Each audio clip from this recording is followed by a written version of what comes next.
မင်္ဂလာပါခင်ဗျာဒီနေ့တော့ဖိစာ A600 ရဲ့ external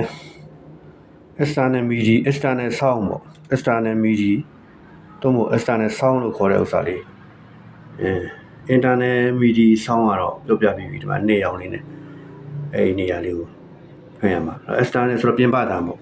အပြင်ကနေပြီးတော့ဝယ်ထားတဲ့အတန်းဖြစ်ဖြစ်ကိုဖန်တီးပြီး stick ထဲမှာထည့်ထားတာဖြစ်ဖြစ်အဲ့ဒါလေးကိုပြမယ်အဲ့တော့ MIDI ကိုအဲ့ဒါလေးကိုပြောပြခြင်းလို့ကအဲ့ဒါ MIDI ကိုသွားမယ်ဆိုလို့ရှိရင်ဒီ equal လေးကိုအနှိမ့်အောင်လေး MIDI ဆိုတဲ့အနှိမ့်အောင်လေးတိတိလေးအဲ့ကို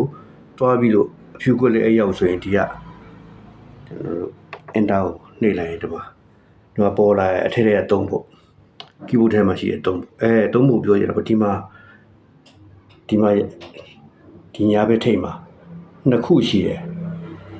preset နဲ့ user ဆိုတာရှိတယ်preset ထဲမှာဒီ3ပုဒ်ကရှိတာ user ထဲမှာဒီဘက်က user နဲ့ preset ကိုပြောင်းမယ်ဆိုလို့ရှိရင်ဒီမှာ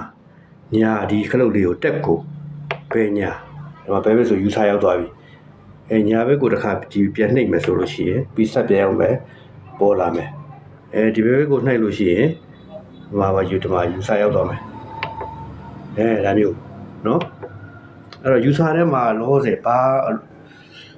ဒီထည့်ထားတဲ့ဥစ္စာပဲရှိမယ် stick လောဆယ်အဲ့ဒါနောက်မှရှင်းပြမှာဖြစ်တဲ့အတွက် user ထဲမှာတော့ခဏထားလိုက်အောင် user ဆိုတာကတော့ USB stick ထဲကနေပြီးတော့ကူးထားတဲ့တခြင်းတွေအားလုံး style တို့ sound တို့အားလုံးကိုထည့်ထားတာဖြစ်ပါတယ်เนาะလောဆယ်အဲ့ဒါ USB external ဒါ USB ဆိုတဲ့ဒီ stick ကိုထိုးပြမှာဖြစ်ပါတယ်ဒီမှာ stick USB stick နောက်မှာ USB ပေါက်ပါပါတယ် USB လို့ရေးထားတယ်ညာဘက်အဆုံးဆုံးပါတော့မှာဒီမှာ keyboard ရဲ့ညာဘက်အဆုံးဆုံးပါအဲ့ဒါ